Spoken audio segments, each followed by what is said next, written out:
Welcome to the Existential Empath Podcast. My name is Tanya, and I am an intuitive empath. My intention is to share valuable tips, tools, and techniques that I have learned so you can tap into your own inner healer naturally and intuitively. Welcome back, everyone. Today I have guest Jem Fuller. Jem is a conscious communication coach who is on a mission to help people create habitual perspectives and practices that bring ease, flow, and success into their daily lives. Jem has lived a colorful life, from barefoot backpacker to corporate leader, fire dancer to traditional tattooist, kindergarten teacher to motorcycle courier, and masseuse to TEDx speaker.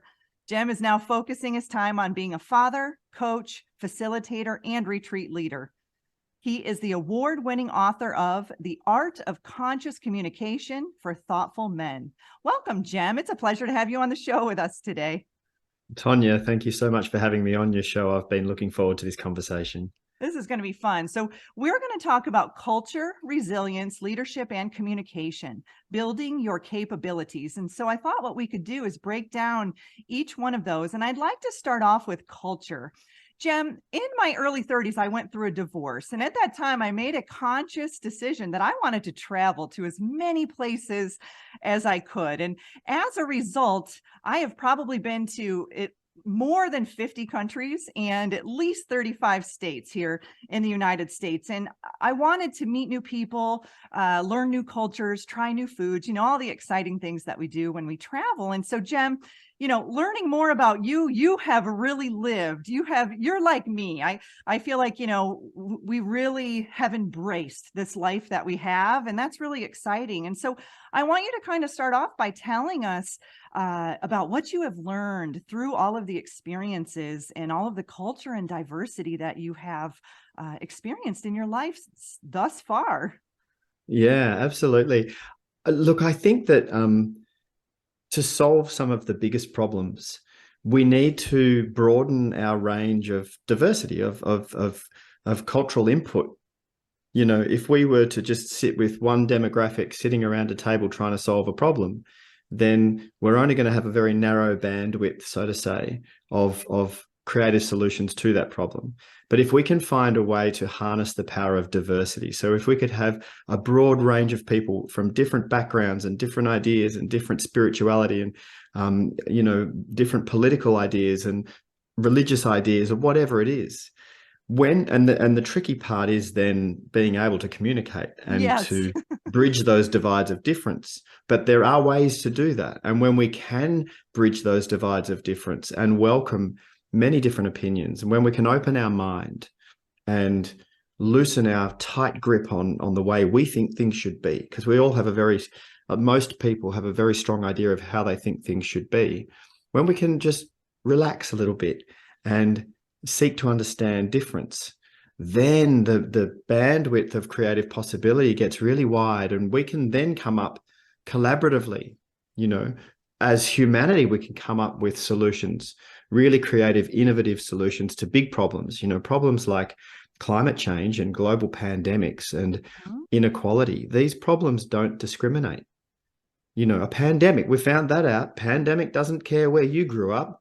If it's going to get you, it's going to get you, Climate change does not mind where you grew up. If it's going to get you, it's going to get you, right? So we're all on Earth, right? We're all being affected by it. Yeah. So these are problems for all of us. And, I've been like you. I just have been so super curious to travel to as many varied and different wonderful places as possible for two reasons. One, because I love nature and I've always wanted to go and visit and immerse myself in beautiful nature. And also the other reason is because I love people. I really have always been fascinated with how can I connect with someone who's really different to me? Yeah. What do we have in common? And so through doing that all around the world, I've realized that there are some real fundamental things that all humans share. We all need food and shelter. We all need water. We all love our family. Some families have rifts, but we all want to protect our children, right? Mm-hmm. We all bleed the same color blood. Mhm. You know, we have so much in common. And when we can remember that and come together and celebrate our differences, then we can harness this cultural piece, you know. Absolutely. And I guess that's one thing that I noticed traveling all over the world is that many people, no matter what language you speak, no matter what color your skin, you like to connect over food. This is something that I Yeah, yeah. noticed. I mean, no matter where I was at, I remember being in Greece and they did not speak English but they welcomed me into their home, which was a restaurant, and sat us all down and fed us, and we connected just like we would have had we been speaking the same language. We were speaking the Yeah, language of comfort and love, at that yeah. time. And so just feeling into that energy and having a deeper understanding of it. And so Jem, why is traveling to remote areas so healing for us? I know for me, I had gone through a divorce and I thought, I want to see the world. And I healed so significantly during that time of all those travels. So, in your opinion, why is traveling so healing? I think one of the primary reasons is because it gives us perspective. You know, the more varied your experience in terms of where you've been around the world, the broader your perspective, you Mhm. know. And when we have a very narrow perspective and we take our own life so seriously and our problems are so big perceptually, Yeah. we can get stuck in this woe is me thing, you know. But when you get out into the big wide world, you realize there's a lot of people out there dealing with problems that you don't have to deal with, you know, and that you're a tiny part of a much bigger system. And I think it helps put our problems into perspective. It really does. And so, you talked about the importance of connection with nature, and I feel very strongly, very passionately about that as well. I had lived in the state of Florida for about 20 years, and I was feeling very guided to move out to the Pacific Northwest. And you can kind of see these are kind of the mountains that I have behind me. Uh, and I was just being really guided to be more in nature. And so let's talk about that because I know you conduct retreats or you facilitate retreats and you do that in a nature setting. So let's talk about the healing benefits of nature. Yeah. Again, it's, I mean, look, we've measured, scientifically measured now the physiological benefits to us from nature immersion. There's some wonderful studies that have been going on for decades in Japan, and they call it tree bathing. And they've been measuring the health benefits of but really lying in a forest and spending time tree bathing, they call it, which is nice. And so there's the natural benefits. Also, at altitude, we experience negative ions are released more in the air at altitude and by flowing water, so by rivers and things like this. And these negative ions are actually really healthy for us. That's why we feel good. We all know experientially, you go for a walk in the mountains, you feel good. You know, Yeah. you go for a swim in the ocean, you feel good. So there's scientific reason for that. But also, again, the perspective, you know, like those mountains behind you remind me a little bit of the Himalayan mountains where I take people on retreat, and we walk very remote. We go up to high altitude, and the mountains are so big. You know, it's hard to explain really how expansive and magnificent these mountains are. And so again, when you're in these mountains, you feel like a tiny, tiny, tiny speck, you know. And when you realize that in the grand scheme of the evolution of the universe, that we are just a tiny speck and that your life is very, very short, then lots of wonderful things come from that. You know, again, all of a sudden, the problems that you were suffering over become tiny as well. And you're like, oh, wow, I was really worrying over stuff that doesn't matter. You know, so that happens. And also you realize how short your life is. And for me, that means that each day I wake up and I want each day to be like a little mini life. How can I live my best day today? Because it could be my last, you Yeah. know. So true. And I've used the analogy of when we go back to our primary school, maybe back to third or fourth grade as an adult, and we look at the school and everything is so little. The toilets are Yeah. short and the sinks are Yeah. little. And, but when we were in third or fourth grade, everything seemed ginormous, but Yeah. we're looking at it from a different perspective, almost like a bird's eye view, so to speak. And so, I want to lead us now into resilience. We hear that term resilience. And what does resilience mean? Yeah. So I think traditionally the term for resilience, certainly pre-pandemic, was the ability to bounce back from adversity. And then we hear people talking about, rather than just bouncing back from adversity, can we potentially thrive through adversity, which some of us can and some of us can't. But the resilience, and humans are by nature very resilient. We look at humans that go through terrible catastrophes, and we are naturally very resilient. We are also naturally very vulnerable as well. We're pretty vulnerable.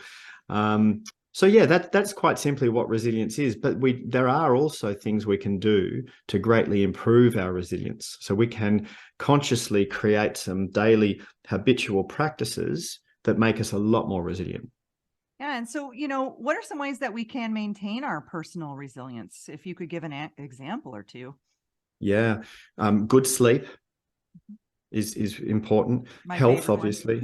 Yeah, super important. Our state of mind, our perspective, our mindset, the practice of mindfulness meditation as well, developing and curating a positive mind framework massively impacts our resilience. Having a sense of purpose. Yes. If you have some sense of meaning to your life, you're more resilient when those times get tough because you've got a reason for getting up and pushing through. Movement is massive for our resilience. We need to move our bodies. We're not meant to sit still.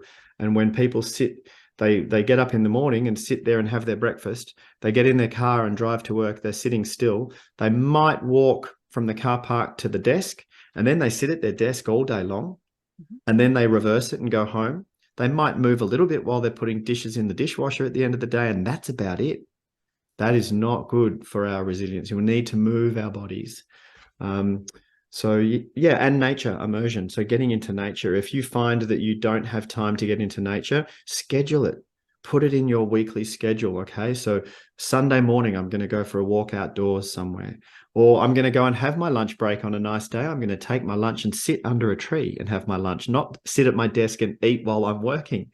Yeah. So And these that's simple something things. simple that people can do. When I worked in healthcare, I made it a point to get out and eat my lunch Yeah. outside because I was under fluorescent lights all day, at Yeah. work, and it was taking a toll on me. And it was amazing how much better I felt just spending that hour outside. And these are little things: improve your sleep, create movement in your life, get out into nature. These are things that are free, right? These are things That's that we right. can do. These are Yeah, that's basic right. things that we can do. This is not hard, No, no, no, that's but we right. make And you it know hard. what?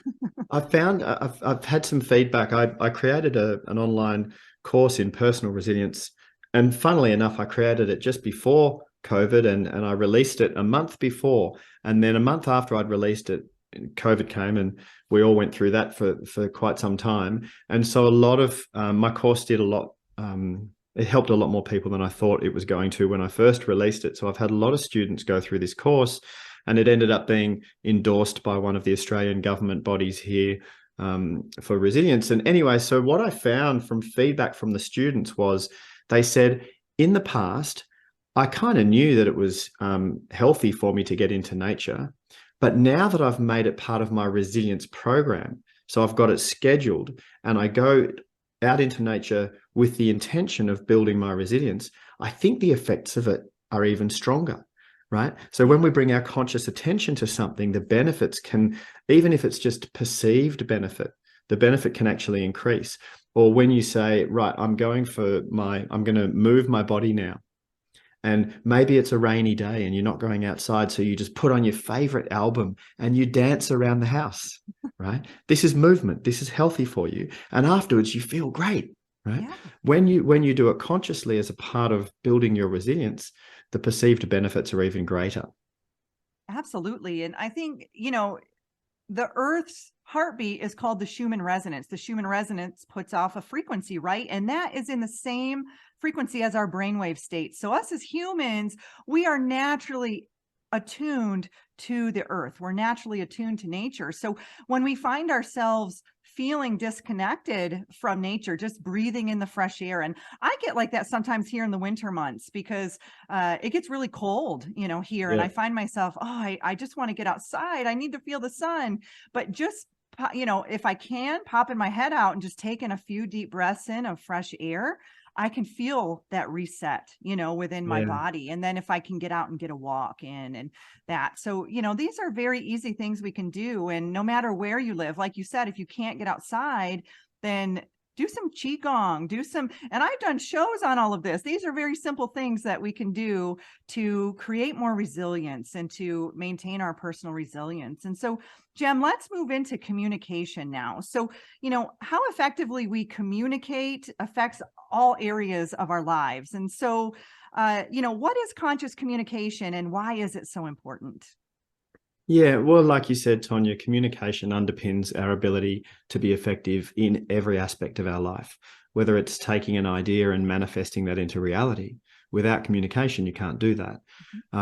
Arguably, most importantly, in our relationships, the quality of our life is directly correlated to the quality of our relationships, and our relationships depend on communication. Quite often I'll see people who, say in a romantic relationship, and they love each other, but they're missing each other in the communication. And so the relationship is a struggle for them. But it's not because they don't love each other. It's just that they're missing each other in the communication. So communication is ultimately important. And communication comes from the Latin noun communicatio, which is a sharing. It's not a telling, it's a sharing. Right. And the verb communicare, which means to make common. So when we communicate, it's about making something common. So a lot of the leaning in and seeking to understand when we listen. And so then to be more conscious in communication is to be more aware of the communication itself. So more aware of the other person, more aware of the higher purpose of this communication, more aware of yourself. Noticing when you're getting defensive or noticing when your ego's jumping in and trying to, get your point across without listening to the other person, just being more aware so that we can kind of elevate above the basic level of backwards and forwards and then seek to come to a common understanding. Yeah. And I think you highlighted something that, the younger version of myself wouldn't have thought of communication as listening to. And I think that's important. And I think the more you practice conscious communication, and I notice this with my clients, some of them just want to be listened to. They want to be heard. And that can be really powerful. Just being there for someone and listening, and then, allowing that space for you to share, what's on your heart, what's on your mind, and allowing that free flow of energy, that sharing of energy to take place versus what you said in the beginning. It's not telling. We aren't telling each other what to do. And I think many of us may have been programmed to do that, me including, as a child. It was like, this is what I tell you to do, and this is what you do. And I didn't really grow up having a good, positive, free flowing, role model, I guess, to see how communication took place. My mom was a bottler. She bottled things up, and then I learned that. And so now I'm unlearning that. And so how much does different communication styles play a role in conscious communication? Yeah, massively. If when you start to understand the different human behavioral styles and how different people communicate, you start to understand the code of the human matrix. And when you start to understand that code and you can see the matrix, then you can communicate way more effectively. If I'm communicating with someone and I know that they receive information in dot points, bullet points, they don't want all of the detail, I'm not going to sit there and give them all the detail because I'm going to lose them. Whereas if I need to communicate something with somebody who prefers me to slow down and go through all the detail with them, then I'll schedule time for that. If I know someone's visual, I'll use visual words. If I know someone's kinesthetic, I'll ask them how they feel about something. Whereas the visual person, I'd say, how does that look to you? Or someone who's what we call auditory digital, who is very much logical and processing stuff in a reasonable way. I won't ask them how they feel about it because they're not kinesthetic. That doesn't mean anything to them. I'll ask them, what do they think about it? And does it make sense? So I'm now talking about very advanced levels of conscious Yeah. communication, but this is something I've been practicing for over a decade now, and we can get really good at it. And the better you are at communicating in the other person's way of receiving and processing information, the rapport building ability goes through the roof. And when you can have deep rapport with someone, then you can work beautifully together to achieve the greater good outcomes, you know. Yeah, and it sounds like you're using your intuition to kind of pick up on everybody's different communication styles too. And I think that's a part of uh, being a conscious communicator, is just really feeling into that as well and saying, okay, I can, just by observing this person, I can kind of get a sense for how they communicate and how they would Yeah. receive Yeah, information. and if you're in relationship with someone, even say it's a professional relationship, and you're working with someone on a team, you don't even need to guess. Take the guesswork out of it. Just ask them. Say, hey, we need to communicate with each other because we're working on the same team. I'd love to know how you prefer to receive information. If I need to share information with you, do you want me to go straight to the bullet points, or would you like me to flesh it out with all the detail? Just ask them. Mhm. You know. And do you prefer time to process the information before I need a decision from you? Or do you like to make decisions on the spot? You let me know and I'll honor your style, you know. Yeah, great. And so, I think being a good communicator leads right into what we're going to talk about next, which is leadership. And Jem, I could probably count on one hand the amount of leaders, good quality leaders that I've had in my life that have really helped me feel engaged, helped me feel motivated as an employee. And so, what are some qualities of some high performing and effective leaders? Yeah, well, communication, like you said, Tonya, it feeds right into it. And I think initially for a leader to be able to understand the people they're leading to on a personal level as well, and you don't need to know all the personal details of their life, but what matters to them as a leader, if you can be curious about what actually matters to this person on my team, what do they care about, what's where's the meaning in their work, in their life, you know. And if you understand that and you can find a way to align that to the organization's purpose, well, that's a wonderful place to start. So this is about listening and understanding and being curious about the people as individuals, you know, making them feel significant. Once you've got that happening, then your role as the leader, which is to make them feel safe about where we're going, which is into the unknown, right? We're going into the future and it's unknown. And if you can help them feel engaged and aligned and safe by painting a clear picture of where we're going and what that looks like, then you're doing a great job as a leader. Yeah. And so, there's times in our life when we are kind of, we need to step into that leadership role. Now, I've always been a natural leader. And there's times when I'm saying, okay, I'm going to step back a little bit and allow others to take the lead. But then they turn to me and say, hey, take the lead. It's like, okay, this must be my energy here. So, what advice do you have for people who might be more on the following side that may not feel confident or comfortable stepping into a leadership role? You don't need to be any different. You don't need to be more like anybody else. If you're naturally introvert, love that. Find your confidence as that, because you have great ideas, and leading up the line or leading, you know, across with teammates, which basically just means influencing, having some influence. You can go to your leader who might be more extrovert and outspoken. You can go to your leader when in a one-to-one, you know, or by the coffee machine, and just say, hey, I am more introvert and it takes me some time to process and formulate the idea that I've got and I want to share with you. Is it okay with you after our team meetings, if I've had an idea, can I just book 10 minutes with you the following day to come and share the ideas I had in that meeting? Because I wasn't quite ready to share them in the meeting, but I'd love to share them with you because I think they'll help you lead us to better outcomes. Mhm. Right. So, yeah, you don't need to be more like anyone else. You're exactly who you should be in this moment, and you'll continue to improve and grow. But just be you and find ways to communicate and lead being you. You know, you don't need to be the person who's up there confident, public speaking and, you know, rallying the troops and saying, come on, everyone. You don't need to be like that to be a leader. Yeah.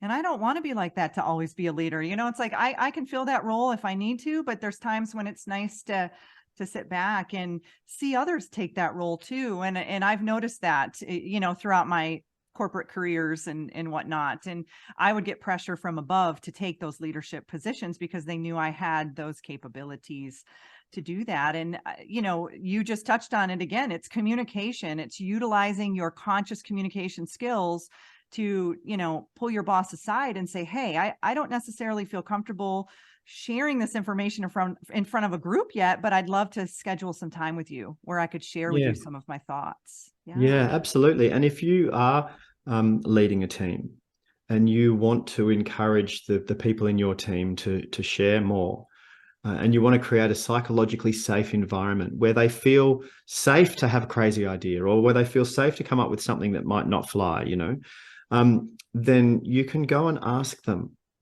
as a leader. You can go up to them and say, hey, I'm obviously I'm in the role of leader of this team, but I can't do this on my own. I don't know everything. And there's stuff that you know that I don't know. And there's ideas that you have that I'll never have. And I need you. Mm-hmm. Say that to them. I need you. Mm-hmm. Can I please ask you to share your ideas with me? Because it'll help us as a team collectively create better results and get where we need to go. I love that, because that's showing value to them as well. Because oftentimes, I would witness, in my group setting, some people would take the leadership role and it would kind of bulldoze over those who, didn't stand up and say anything. But those were the people that had the most valuable input, but they weren't being allowed the stage, I guess, so to speak, to be able to share that. But had my leader, or even myself for that matter, taken that person aside and said, hey, share with me what you thought about that meeting, and receive some more information from them, because just because they aren't feeling comfortable to speak up in a group setting, not everybody is, doesn't mean that they don't have valuable input, right? 100%. Yeah. Yeah. So Jem, let's talk a little bit about the services that you provide, all of the retreats and your coaching. Yeah, absolutely. I guess I'll start with something that I'm really excited about. Just recently, an organization, a client of mine here in Australia, they are how many years old are they? They've just come out of their startup. They're 4 or 5 years old and successful. They've had a really wonderful startup success. And now they've had another round of investment. They've just had $20 million invested in the company, and they're about to scale and go really big. And I've been helping them build their culture through their startup. And culture, organizational culture, is ultimately important. If you don't have a super clear mission, why are we here, a clear vision of where we're going, and agreed values on how we all agree to show up and work together, if that's not in place, the culture will accidentally form anyway, but it can go skew-if and really lead to a world of pain. And they said, you've helped us create this clear culture. Can you please run a program for our executive team on how to language that, and then how to create the implementation tools, the strategies to implement this culture through all the levels of the org chart as we grow, so that we can maintain this alignment. So I put this program together for them. I'm really excited now. It's a 12-week program that I can run for any company around the world who are now looking to scale and want to get super clear on their culture. So that's one thing I'm really enjoying at the moment. Another program that I've been running over the last couple of years that's been helping organizations with their people it was a resilience program for people. It's a 12-month resilience program. And now it's more about people empowerment, high performance for people in organizations. And the great thing about it with the technology these days is that I run it live for the organization, and they can have as many employees show up as they want. So sometimes I'm running it for 200 employees, with an international organization, and they're all getting the same messaging. They're all getting the same development, so they can share that language as they move forward. And the organization gets to keep the recordings. So this becomes a tool, a resource for them, and they keep it in their HR department. And every time they induct a new employee, that person can go through the 12 modules of the personal empowerment program. So there's some services that I provide for any organization around the world, which is exciting. And then there's the retreats. We run the retreat in the Himalaya, like I said. We also run one in Bali. We had one booked in Costa Rica, which is much closer to you guys. Yeah. But that was booked for before COVID, and we had to cancel it because COVID came. But I'm looking to run retreats in Central America as well again soon. And we also run them here in Australia, obviously. My book, I would love if people want to check out my book, The Art of Conscious Communication. That's been getting rave reviews and winning awards around the world. And my TEDx talk, if you jump onto YouTube and type in Jem Fuller, you can watch my TEDx talk. So there you go. Absolutely. And so, at your retreats, what is the focus? What do you help people with at the retreats? It's the content, the course content is around 4 conversations. And these conversations are about a reconnection, because I believe that although we've become separated from some of the intrinsic truths of the universe, I believe we already know this stuff. On some level, we already know this stuff. So the first one is a reconnection to self, which is a reparation, a reconciliation with your relationship with self and the past. And that's a really beautiful conversation that we have. When I say conversation, this is content that goes for a day. It's full immersion. And then there's a reconnection to the greater system, being a part of nature, being a part of the greater system, because we're actually, like you said before, we're actually in tune with it. We just forget that. Mm-hmm. But we can access flow a lot more easily when we remember how to, and use some practices, some formulas on how to remember that we are actually connected to nature, and we can harness that. The third conversation is around purpose, what they call in India, Dharma, which is having a meaningful life. We talk about that. And then the fourth conversation is a reconnection to others. So we discuss all those human behavioral styles that I was talking about. We talk about the human love languages. We talk about different modalities of processing information and how you can better read other humans so that you can communicate more effectively with them and create healthier, more nourishing relationships. Wow, that sounds powerful. How long are your retreats? How many days? The India one is 12 days. And so we do 4 days of content, and then we do 7 days of trekking, remote trekking. So this India, the Himalaya one, is not for the faint-hearted. Talk about resilience right there. Yeah. Yeah, we trek remote. The Bali one is the opposite. The Bali one is 5-star spa villas, spa treatments, lots of pampering and cocktails at the end of the night. Nice. Yeah. And so that's the other end. And that one's only 5 days. So if you can't get away for 2 weeks, it's just a 5-day program. And it's in northern Bali in this private, beautiful retreat center. So yeah, they vary in length.